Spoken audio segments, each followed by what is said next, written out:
Hello friends, welcome to nursing villa. मैं पूजा आपकी अपनी फ्रेंड लेकर आई हूँ आपके लिए एक नया टॉपिक, जिसमें हम पढ़ने वाले हैं एंजाइना पेक्टोरिस यानी कि कार्डियोवास्कुलर डिसऑर्डर। कार्डियोवास्कुलर डिसऑर्डर में आज हमारा ये है थर्ड टॉपिक, जो कि स्टार्ट करते हैं हम डेफिनेशन के साथ।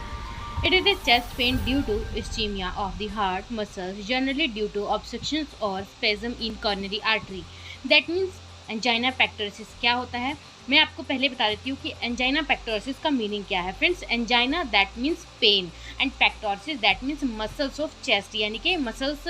एंजाइना पेक्टोरिस का मतलब क्या हुआ कि चेस्ट में पेन होना, चेस्ट की मसल्स में पेन होना। ये क्या होता है? It is chest pain due to ischaemia of heart, यानी कि मसल्स में जो भी हार्ट की मसल्स हैं उसमें क्या हुआ है, इस्चीमिया हो गया है। And generally due to obstruction और स्पैज्म इन कॉर्नरी आर्टरी। और ये किस वजह से हुआ है? ड्यू टू ऑब्स्ट्रक्शन और spasm in coronary artery. Artery में कोई भी ऑब्स्ट्रक्शन हो गई है या फिर स्पैज्म यानी कि पेन हो रहा है वहाँ पे, देन क्या होता है, चेस्ट पेन होता है। देन उसको क्या कहते हैं? एंजाइना पेक्टोरिस कहते हैं। एंड इमेज के थ्रू दिखाया गया है एंजाइना पेक्टोरिस। एंजाइना पेक्टोरिस में मसल्स दिखाई हैं। प्लेग इन कॉर्नरी आर्टरी, यानी कि कोई भी ऑब्स्ट्रक्शन हो गया, कोई भी फैट डेवलपमेंट हो गया, जिसे हम प्लेग का नाम देते हैं। नैरोविंग ऑफ कॉर्नरी आर्टरी, जिसने क्या किया है, कॉर्नरी आर्टरी को नैरो कर दिया है, जिसकी वजह से चेस्ट पेन हो रहा है। एंड वहाँ पे ऑक्सीजन की सप्लाई नहीं हो पा रही, जिसकी वजह से वहाँ पे चेस्ट पेन हो रहा है। देन उसको हम एंजाइना पेक्टोरिस कहेंगे। देन देखेंगे टाइप ऑफ एंजाइना। कितने टाइप के एंजाइना होते हैं? 6 टाइप के होते हैं एंजाइना पेक्टोरिस। सबसे पहला होता है हमारा स्टेबल। स्टेबल में हम देखेंगे इंक्रीज O2 डिमांड। यहाँ पे क्या देखा हमने कि यहाँ पे O2 डिमांड बढ़ चुकी है। स्टेबल का यहाँ पे बता रहे कि O2 डिमांड बढ़ चुकी है। O2 डिमांड क्यों बढ़ी है? क्योंकि क्या होता है कि जब हम एकदम से बहुत ज़्यादा हैवी वर्क कर लेते हैं या कुछ भी ऐसी एक्टिविटी कर लेते हैं जिसमें हमें क्या होता है कि हमारा जो ब्लड सर्कुलेशन बहुत ही तेज़ हो जाता है, एंड वहाँ पे जो भी O2 का जो डिमांड है, O2 की जो रिक्वायरमेंट है वो बहुत ज़्यादा हो जाती है, जिसकी और क्या होता है कि बीच में ऑब्स्ट्रक्शन होने की वजह से उतना O2 या फिर ब्लड वहाँ पे नहीं पहुँच पाता। देन क्या होता है, वहाँ पे चेस्ट पेन हो जाता है एंड एंजाइना पेक्टोरिस कोज होता है। अनस्टेबल में क्या देखेंगे? ड्यूरिंग रेस्ट चेस्ट पेन, यानी कि ये कब कॉज होता है? जब भी हम रेस्ट में होते हैं, देन ये हमें कॉज होता है। वेरिएंट में क्या होता है? सिमिलर टू क्लासिकल एंजाइना, यानी कि जो भी क्लासिकल एंजाइना है उसके सिमिलर होता है वेरिएंट एंजाइना। देन देखेंगे नॉक्ट्यूरनल एंजाइना क्या होता है? ये क्या होता है? नाइट के टाइम पे होता है। देन इसे कहते हैं नॉक्ट्यूरल। जैसे कि आपने पहले भी कई डिजीज़ कंडीशन पढ़े जिसमें नॉक्चूरिया लग जाता है, कुछ भी यूरिन एट नॉक्चूरिया जिसे हम बोलते हैं, यूरिन एट द नाइट या फिर बोलते हैं। देन इसमें नॉक्चूरल का क्या मीनिंग है? At night associated with rapid eye movement during dreaming, यानी कि जो भी नाइट के टाइम पे होता है उसे हम क्या कहेंगे? नॉक्चूरल कहेंगे। एंड इसमें क्या होता है कि नाइट के टाइम पे होता है, एंड इसमें क्या होता है, जो आई मूवमेंट होती हैं वो बहुत ही रैपिड हो जाती हैं जब भी हम ड्रीमिंग वगैरह में होते हैं। देन उसके बाद आता है हमारा decubitus, when patient raised up after lying, यानी कि एकदम से लेटे और एकदम से उठने लगे, देन भी क्या हो जाता है कि एंजाइना हो जाता है, यानी कि चेस्ट पेन स्टार्ट हो जाता है। देन आता है post infection that means after myocardial infection, यानी कि इसके कब होने के चांसेस होते हैं? मायोकार्डियल इन्फेक्शन के बाद भी होने के चांसेस होते हैं। जिन मायोकार्डियल इन्फेक्शन के बाद अगर ये कोज होता है, देन उसको हम क्या कहेंगे? पोस्ट इन्फेक्शन कहेंगे। देन देखेंगे इसके कॉजेज़। फ्रेंड्स, कॉजेज़ में देखेंगे 3 टाइप के कॉजेज़ होते हैं। देयर आर टू टाइप्स के कॉजेज़ होते हैं। They are two main type of causes. 2 type के कॉजेज़ होते हैं। सबसे पहला क्या होता है? Decrease blood supply in heart, यानी कि हार्ट के अंदर जो भी ब्लड सप्लाई है बहुत ही कम हो गई है, उसकी वजह से होता है।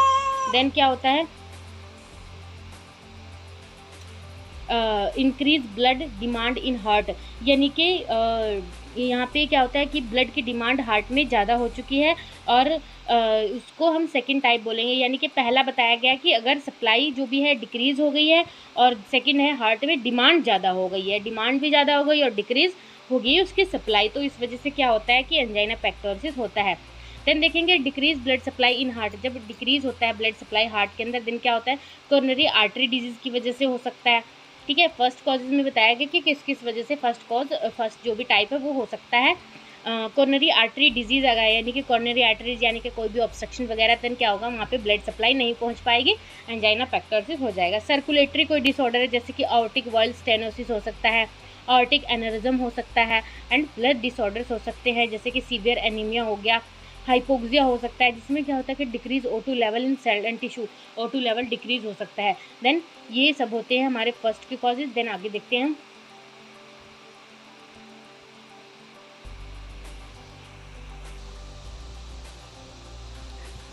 देन आता है second type, increase blood demand. अगर ब्लड की डिमांड इंक्रीज हो जाती है हार्ट के अंदर, देन क्या होता है, एक्सेसिव किस वजह से होता है, एक्सेसिव एक्सरसाइज की वजह से हो सकता है, एक्सेसिव इमोशनल लेवल की वजह से हो सकता है, एंड एक्सेसिव फूड इनटेक की वजह से भी हो सकता है।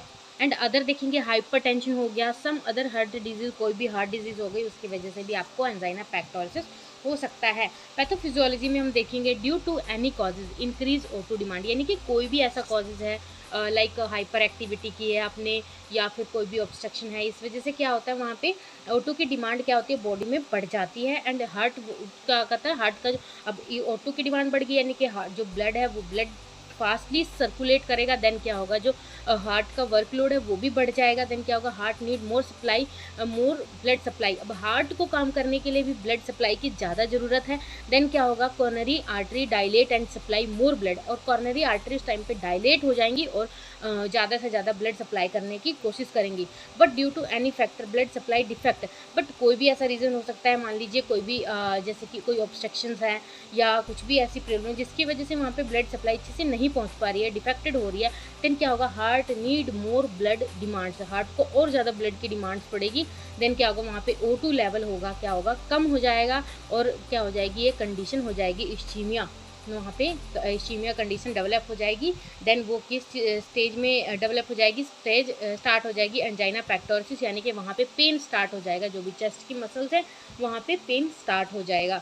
देन देखते हैं हम अपने symptoms, sign and symptoms. Sign and symptoms में हम देखेंगे chest pain, pallor and cold skin, tachycardia, pulse rate more than 100, dyspnoea, palpitation, rapid and irregular HR, increase and decrease blood pressure, motionless, ये सब चीज़ें साइन एंड सिम्टम्स हो सकती हैं हमारे एंजाइना पेक्टोरिस के।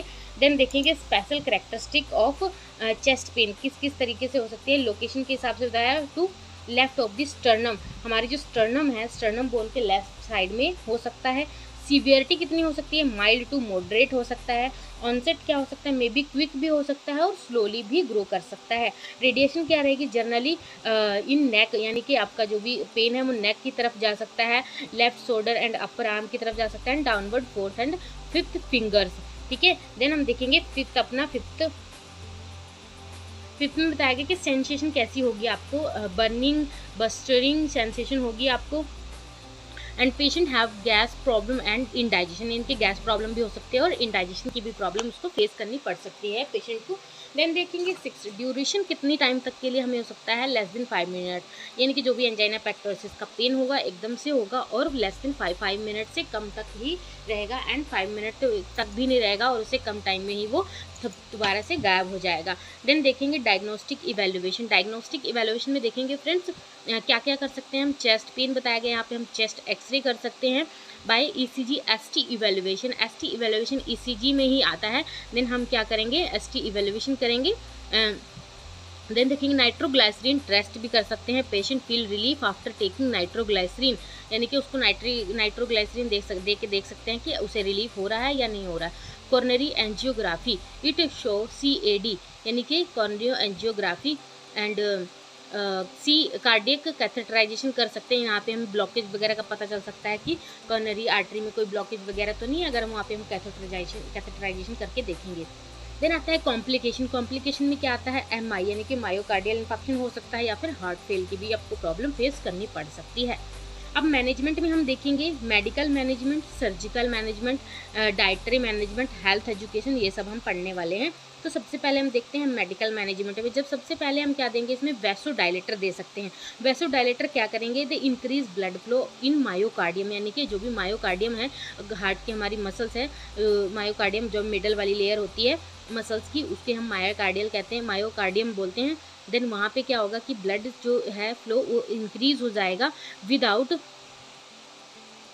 Without affected O2 requirement and BP changes. यहाँ पे इन्होंने बताया कि वैसोडाइलेटर देने से हमें क्या होगा कि जो भी ब्लड फ्लो हो मायोकार्डियम के अंदर यानी कि मसल्स के अंदर वो इंक्रीज हो जाएगा, यानी कि और कैसे होगा, without affected O2 requirement and BP changes, यानी कि वहाँ पे ब्लड फ्लो भी इंक्रीज हो जाएगा और कोई भी आपको BP में या फिर O2 की जो रिक्वायरमेंट होगी उसमें कोई भी चेंजेस नहीं आएंगे।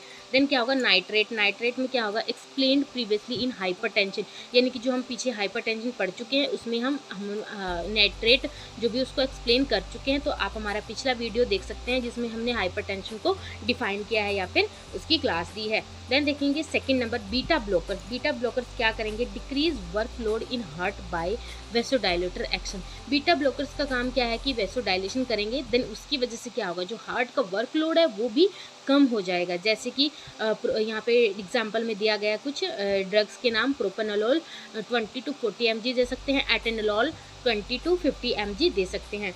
देन आता है हमारा calcium channel blockers. Calcium channel blocker में हम देखेंगे दे इम्प्रूव कॉर्नरी ब्लड फ्लो, यानी कि जो कैल्शियम चैनल ब्लॉकर्स होंगे वो क्या कर देंगे, कॉर्नरी ब्लड फ्लो को जो भी कैल्शियम चैनल ब्लॉकर होंगे वो इम्प्रूव कर देंगे कॉर्नरी ब्लड फ्लो को, जैसे कि वरापेमिल एंड नेफेडेपिन, ये सब चीज़ें एग्जांपल दी गई हैं ड्रग्स। जैसे कि आपने फार्मा पढ़ी होगी सेकेंड ईयर में, तो आपको समझ में आएगा, या आप साथ में पढ़ रहे होंगे तो आपको अच्छे से समझ में आएगा। नेक्स्ट आता है फोर्थ नंबर पे ओपेट्स एनालिसिस देंगे फॉर रिड्यूस पेन, यानी कि एनालिसिस देते हैं तो वहाँ पे क्या होता है, सेंसेशन लॉस हो जाएगी, देन क्या होगा, हमें पेन फील नहीं होगा, पेन क्या होगा, कम हो जाएगा। देन आगा एग्जाम्पल में क्या आ गया, मोर्फिन सबसे ज़्यादा दी जाती है, morphine sulphate. And fifth number पे आता है हमारा एंटी प्लेटलेट्स ड्रग भी देंगे। क्यों यहाँ पे देंगे वो चीज़ यहाँ पे डिफाइन नहीं की गई, मैंने अपने आप से बोल दिया, एक्चुअली मैं बताने वाली थी लेकिन वीडियो लंबा हो जाएगा, तो नेक्स्ट वीडियो में हम बताएंगे कि एंटी प्लेटलेट्स क्यों दी जाएंगी यहाँ पर। एंड एग्जाम्पल में हमारा दिया गया कि एस्पिरिन दी जाएंगी 75 to 150 mg तक हम इसे दे सकते हैं। देन हम देखेंगे सर्जिकल मैनेजमेंट में क्या आता है, PTCA percutaneous transluminal coronary angiography, यानी कि PTCA का फुल फॉर्म है परक्यूटेनियस ट्रांसल्यूमिनल कॉर्नरी एंजियोप्लास्टी करेंगे। एंड क्या कर सकते हैं हम, कॉर्नरी आर्टरियोटॉमी करेंगे, इंसरेशन ऑफ कॉर्नरी शंट डालेंगे, CABG भी coronary artery bypass crafting. Friends ये सारे सर्जिकल प्रोसीजर्स हैं जो कि आपको आगे जाके पता चलेंगे, या फिर आगे जैसे भी आप स्टडी करते रहेंगे तो आपको ये सब चीज़ें पता चलेंगी, या फिर आप नेट पे भी इनको डिफाइन कर सकते हैं, या फिर कभी भी आप जॉब भी जाते हैं तो भी जो भी अगर आप कार्डियोवास्कुलर में जाते हैं या फिर कार्डियो के डिपार्टमेंट में जाते हैं तब आपको ये सारे सर्जिकल प्रोसीजर आपको अच्छे से देखने को मिलेंगे। अभी आपको इतना ही याद रखना है कि ये एक सर्जिकल प्रोसीजर्स हैं जो कि हार्ट जब डिजीज़ होती है देन इसमें से कुछ भी ऐसा हमें अटेम्प्ट करना होता है जो भी पॉसिबल होता है या फिर जो भी रिक्वायर्ड होता है, ये चीज़ इसमें की जाती है। देन देखेंगे डाइटरी मैनेजमेंट में हम क्या कर सकते हैं। फ्रेंड्स डाइटरी मैनेजमेंट में हम कर सकते हैं, we should advise to patient for low fat. Friends low fat हमें वैसे भी नॉर्मली लेना चाहिए, क्योंकि लो फैट क्या होता है कि हमें एक्सेस ओबेसिटी नहीं होती, हमारी हार्ट की प्रॉब्लम्स या फिर और भी बहुत सारी प्रॉब्लम्स दूर रहती हैं अगर हम लो फैट डाइट लेते हैं। तो लो फैट डाइट अगर आपको हार्ट की प्रॉब्लम है तो ऑब्वियसली आपको लो फैट डाइट लेनी है, या किसी पेशेंट को भी आप एडवाइस करेंगे तो लो फैट डाइट ही एडवाइस करेंगे। एंड लो कोलेस्ट्रॉल डाइट और लो कोलेस्ट्रॉल भी डाइट लेनी है। They increase extra pressure on heart, ये क्या कर देंगे, इंक्रीज कर देंगे जो भी एक्स्ट्रा प्रेशर है हार्ट का। फ्रेंड्स यहाँ इंक्रीज बताया गया लेकिन ये गलत है, इंक्रीज नहीं, यहाँ पे डिक्रीज आएगा, decrease extra pressure on heart, यानी कि जो भी हार्ट के ऊपर एक्स्ट्रा प्रेशर है, यानी कि आप कोलेस्ट्रॉल ले रहे हैं या फिर फैट ले रहे हो, उसकी वजह से क्या हो गया कि आपके जो हार्ट पे है ज़्यादा मतलब कि प्रेशर है तो उसको भी डिक्रीज़ कर देगा अगर आप ये सब चीज़ें कम लेते हैं। तो advice to take light and fibre diet, आपको हमेशा लाइट एंड फाइबर डाइट लेनी है ताकि आप हेल्दी रह सकें।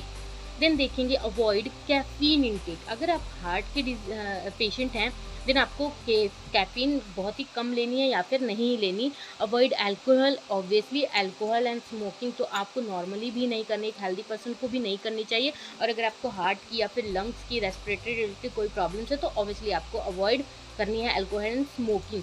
Advice to take low sodium diet, advice यानी कि लो सोडियम डाइट लेनी है ताकि हमारा जो भी बीपी है वो भी मेंटेन रहे। फ्रेंड्स, आप सोचेंगे कि ये सब मैं आपको क्यों एडवाइस कर रही हूँ। एक्चुअली मैं आपको एडवाइस नहीं कर रही, मैं आपको बता रही हूँ कि आपको पेशेंट को भी इसी तरीके से एजुकेट करना है, सब चीज़ें इसी तरीके से उन्हें एक्सप्लेन करनी है और बतानी है। देन देखेंगे हेल्थ एजुकेशन। हेल्थ एजुकेशन में हम उन्हें क्या बता सकते हैं कि अवॉइड स्मोकिंग अल्कोहल, सेमली है कि smoking alcohol and sexual activity हमें अवॉइड रखनी है। स्मोकिंग अल्कोहल आपका पता है, सेक्सुअल एक्टिविटी इसलिए क्योंकि इसमें हाइपर एक्टिविटी होगी। दिन क्या होगा कि आपका ब्लड प्रेशर बढ़ेगा एंड जो भी आपकी बॉडी को क्या होगा कि हाई ब्लड की डिमांड होगी या O2 की डिमांड होगी। देन क्या होगा, ब्लड हाई स्पीडली सर्कुलेट करेगा, देन एंजाइना पेक्टोरिस हो सकता है। तो इसलिए इस सिचुएशन में आपको सेक्सुअल एक्टिविटी या कोई भी हाइपर एक्टिविटी भी नहीं परफॉर्म करनी। अवॉइड एक्सेसिव एक्सरसाइज, यहाँ देख लीजिए सेम चीज़ आ गई कि एक्सरसाइज भी आपको जो भी एक्सेसिव एक्सरसाइज है वो भी आपको नहीं करनी। आप नॉर्मल चीज़ें कर सकते हैं, बिल्कुल जो भी योगा वगैरह हो गया या फिर कार्डियो वगैरह ये सब चीज़ें कर सकते हैं, आप हाइपर एक्टिविटी नहीं कर सकते। Avoid intake of heavy meals. Intake of heavy mills, आप हैवी मिल्स भी ना लीजिए, आप थोड़ा थोड़ा स्मॉल आपको हमेशा बताया कि हेल्दी रहने के लिए स्मॉल डाइट लीजिए, ना कि लार्ज और मिनिमम। आपको ज़्यादा से ज़्यादा डाइट लेनी है लेकिन बिल्कुल स्मॉल अमाउंट में, थोड़ा कुछ टाइम में आपको खाते रहना है। एंड क्या करना है, अवॉइड अनड्यू एक्साइटमेंट, यानी कि आपको एक्साइटमेंट को भी अवॉइड करना है। भाई कुछ भी ऐसा कोई खुशी की बात हो गई या कुछ भी दुख की बात हो गई तो उन चीज़ों से भी आपको दूर रहना है या फिर आपको मेंटेन रखना है। Avoid sudden exposure cold weather, यानी कि एकदम से गर्मी से या फिर एकदम कमरे के अंदर है, बाहर एकदम से आप वेदर में, कोल्ड वेदर में आप एक्सपोज हो रहे हैं तो उस चीज़ से भी आपको बचना है। देन देखेंगे हम नर्सिंग मैनेजमेंट। नर्सिंग मैनेजमेंट में हम देखेंगे take history of anginal pain. हम असेसमेंट करेंगे, पहले असेसमेंट हम क्या करेंगे, हिस्ट्री ऑफ एंजाइनल पेन। हम हिस्ट्री लेंगे एंजाइनल पेन कब से है, कितनी देर तक रहता है, मतलब क्या इसकी सीवियरिटी है, कहाँ से कहाँ तक होता है, किसकी जगह पे होता है, क्या खाने से, उठने से, बैठने से, किस वजह से होता है, ये सब चीज़ें हम हिस्ट्री में पूछेंगे। Take medical history of patient. Medical history लेंगे, उसकी क्या क्या मेडिकल हिस्ट्री रह चुकी है, क्या दवाइयाँ ली हैं, किस पेशेंट किस डॉक्टर के पास गए हैं, क्या कुछ सर्जिकल, कुछ मेडिकल, कुछ दवाइयाँ चल रही हैं, सब चीज़ के बारे में हिस्ट्री लेंगे। Assess anxiety level of patient. अब पेशेंट कई बार क्या होते हैं, डरे होते हैं कि हमें चेस्ट पेन हुआ है, हमें पता नहीं क्या प्रॉब्लम हो सकती है, तो उनको सही चीज़ें बताना है और उनका जो भी एंजाइटी है, उनका जो डर है वो उनको ख़त्म करना है। ठीक है, अध्ययन करेंगे assess knowledge level about the family. अब उनकी फैमिली को देखेंगे कि उनको इस बीमारी के बारे में, इस डिसऑर्डर के बारे में कितना उनको मतलब नॉलेज है, कितना कुछ पता है। अगर नहीं पता तो उनको भी एजुकेट करेंगे एंड उनको सारी नॉलेज बताएंगे। ऐसे ड्रग इफेक्ट, और देखेंगे अब जो भी हम उनको ड्रग दे रहे हैं या फिर पहले से वो जो लेते आए हैं तो उनका क्या इफेक्ट रहा है उस पेशेंट के ऊपर। देन देखेंगे नर्सिंग डायग्नोसिस। नर्सिंग डायग्नोसिस में देखेंगे फ्रेंड्स हम क्या क्या कर सकते हैं। Pain related to myocardial ischaemia, यानी कि पेन को हम डायग्नोस करेंगे जो भी मायोकार्डियल इस्चीमिया से रिलेटेड है। Altered cardiac output related to reduce pre loaded and after loaded. हम क्या देखेंगे, अल्टर्ड कार्डियक आउटपुट देखेंगे। ठीक है, related to reduce pre load and after load. Pre load और after, friends pre load and after load को थोड़ा आप अगर समझना चाहते हैं तो आपको दूसरी वीडियोस देखने पड़ेंगे जिसमें प्रीलोड क्या होता है, कि मैं थोड़ा सुपरफिशियली बता देती हूँ कि जो भी हमारा जो लेफ्ट वेंट्रिकल होता है उसकी कॉन्ट्रैक्शन के बाद जो भी उसमें जो भी ब्लड बचता है उस प्री लोड, यानी कि उससे पहले जो भी होता है उस ब्लड को क्या कहेंगे, प्री लोड कहेंगे उस कंडीशन को या उस प्रोसेस को। एंड आफ्टर लोड कॉन्ट्रैक्शन के बाद। तो ये सब चीज़ को थोड़ा समझने के लिए थोड़ा टाइम लगेगा। Pre load after load, heart का जब सिस्टोलिक और डिस्टोलिक जो भी मूवमेंट होता है उसी में ये चीज़ आती है। एंड देखते हैं anxiety related to disease, knowledge deficit related to disease, यानी कि एंजाइटी देखेंगे कितनी है भाई, डिजीज़ के रिलेटेड पेशेंट कितना डरा हुआ है, क्या है वो सब चीज़ भी हम देखेंगे। नॉलेज देखेंगे कितनी उसको नॉलेज है या नहीं है डिजीज़ के बारे में। देन देखेंगे nursing care plan of heart disease. Heart disease का यहाँ पे एनसीपी भी दिया गया है, तो चलिए देखते हैं हम नर्सिंग केयर प्लान को भी। सबसे पहला जो हमारा नर्सिंग डायग्नोसिस है, pain related to less O2 supply. Friends ये बहुत बड़ा है, मैं आपको ऐसे ही फ़ोन को जो भी है स्क्रॉल कर देती हूँ, कैमरे को स्क्रॉल कर देती हूँ, देन आप इसमें लिख सकते हैं कि क्या क्या डायग्नोसिस हैं एंड इंटरवेंशंस क्या हैं। गोल क्या रहेगा इसमें, अगर O2 सप्लाई लेस है उसकी वजह से पेन हो रहा है, देन क्या होगा, रिड्यूस करना है हमें पेन, जिसमें हम क्या क्या इंटरवेंशन हो सकती हैं। O2 एडमिनिस्टर करेंगे जैसे कि प्रिस्क्राइब की गई है, एनाल्जेसिस एडमिनिस्टर कर सकते हैं, morphine, nitrate, provide calm and comfortable environment, check the drugs response, reduce the pain, evaluation में ये आता है। फ्रेंड्स सेकंड हमारा जो भी डायग्नोस है एंजाइटी रिलेटेड टू डिजीज़ और टू फियर ऑफ डेथ, यानी कि जो भी पेशेंट है उसको एंजाइटी है कि इस डिजीज़ की वजह से मैं मर सकता हूँ या कुछ भी ऐसा, तो उसकी एंजाइटी रिड्यूस करेंगे। कैसे करेंगे, tell to patient and family members about hospitalisation, give answer of patient question, provide psychological support to the patient, provide rest and security, anxiety has reduce, तब क्या होगा, इसकी एंजाइटी थोड़ी कम हो जाएगी। थर्ड नंबर पे देखेंगे उसका जो भी डायग्नोस है, activity intolerance related to inadequate oxygenation, to mobilise the patient, provide proper rest and well as mobilization, encourage to patient about active and passive exercise, maintain patient's activity level। Then आता है fourth number पे altered cardiac output related to impaired contractility, to improve cardiac output, administer anti dysrhythmic drug as prescribed, monitor drugs effect, blood pressure and heart rate are stable. Fifth number पे हमारा diagnose है alter nutrition related to disease, to give proper diet, provide low sodium, low fat, low cholesterol diet, patient is taking required diet, nursing nausea vomiting.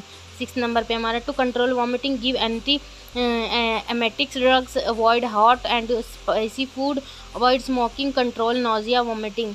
Seventh number पे हमारा alteration in comfort, to provide comfort, provide proper bed rest, patient's room should be ventilated and calm, provide proper position, feeling comfort। then at the eighth में हमारा dyspnea, chest pain, to maintain normal respiration, give O2 is required, provide proper normal positioning, respiration is maintained। Ninth number पे हमारा knowledge deficit related to disease, to educate the patient, tell about risk factor to of the heart disease to the patient, avoid to take proper diet in heart disease, give health education to family member of the patient about primary signs and symptoms of the heart disease, patient have proper knowledge about disease। तो friends ये था हमारा overall आज का topic. Next topic में हम पढ़ने वाले हैं मायोकार्डियल इन्फेक्शन। तो जब तक के लिए आप हमारे चैनल को लाइक एंड सब्सक्राइब करें। फ्रेंड्स हमारे चैनल को सब्सक्राइब जरूर कर लीजिए। आप चैनल पे वीडियोस देखते हैं लेकिन चैनल को सब्सक्राइब नहीं करते, पता नहीं क्यों नहीं करते, लेकिन प्लीज़ कर लीजिए, मुझे भी थोड़ा हेल्प हो जाएगा, मेरे लिए भी थोड़ा सा बेनिफिट्स हो जाएगा, बेनिफिशियल हो जाएगा। तो अगर आप मुझे थोड़ा सा भी सपोर्ट करना चाहते हैं तो प्लीज़ प्लीज़ प्लीज़ सब्सक्राइब जरूर करें।